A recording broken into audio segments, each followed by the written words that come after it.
Welcome to this introduction to 3D modeling in 3ds Max. Today, we'll cover the fundamental steps of creating and manipulating basic objects.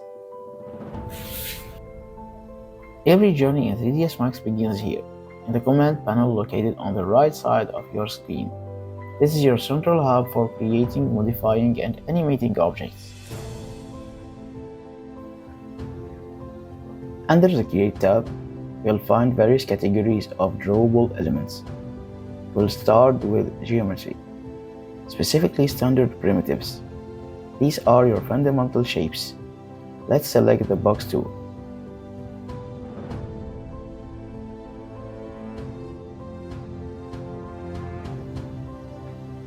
Now, to draw your box, it's often easiest to start in the top viewport. Click and drag to define the base, its length and width. Then release and drag upwards to set the height. You will see the box take shape in all viewports. If you make a mistake while drawing, just right-click to undo that specific drawing action and start over.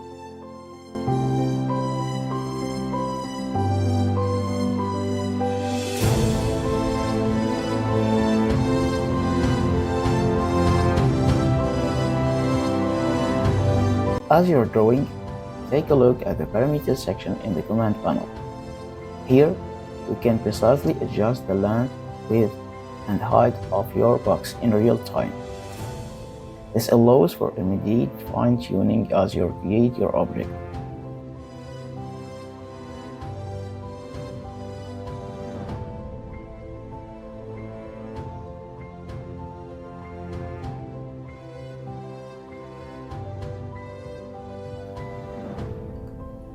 Once you have finished drawing an object, its parameters are still accessible in the Parameters section.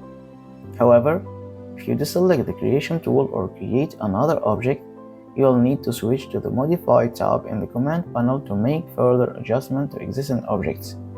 Just select the object you want to change, and its parameters will appear here.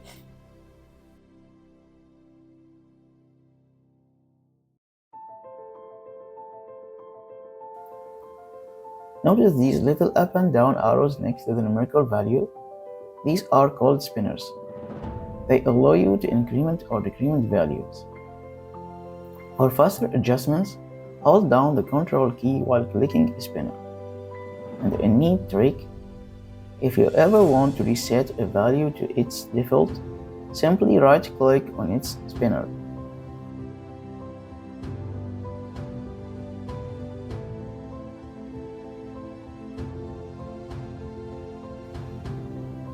As your scene gets more complex, it's essential to stay organized. You can easily rename your objects here to something descriptive, making them much easier to identify later. You can also temporarily change their display color, which helps with visual organization in your scene.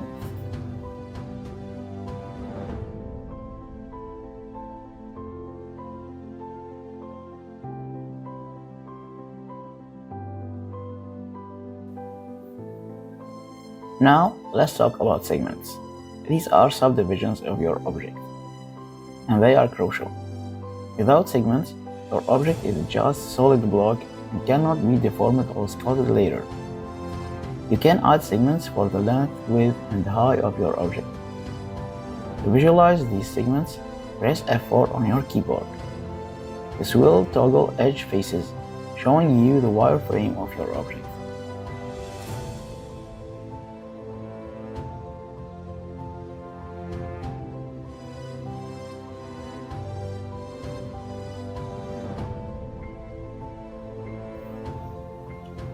While segments are important for detail and deformation, be mindful of how many you add. Too many segments can significantly impact your system performance, slowing down your workflow. Find a balance that suits your needs.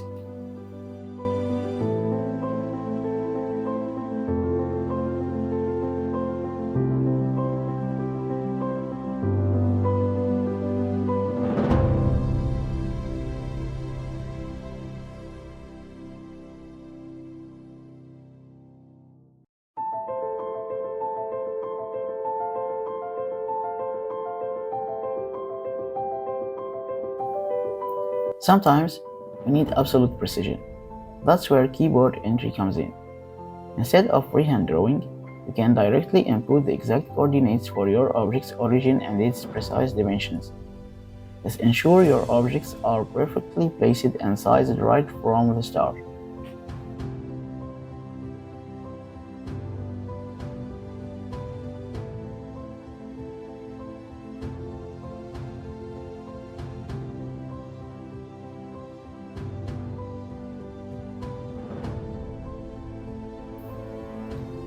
Once your objects are created, you will need to move them around. Let's look at the three most fundamental manipulation tools: move, rotate, and scale. You'll find them here on your main toolbar.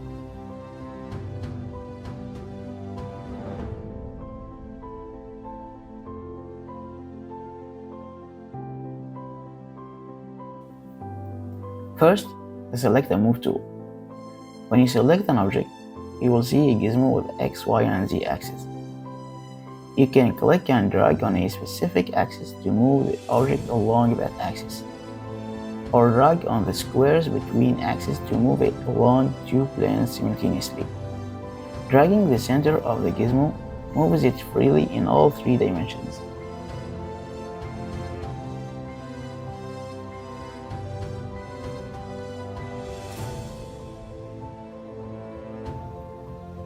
Next, the Select and Rotate tool.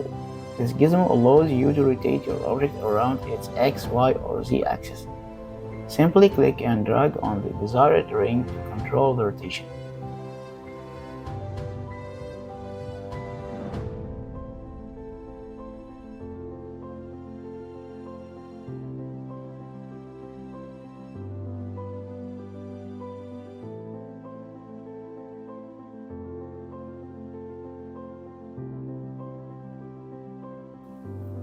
Finally, the Select and Scale tool. Similar to Move, you can scale your object along specific axes by dragging on the colored handles, or you can scale it uniformly by dragging the center of the gizmo.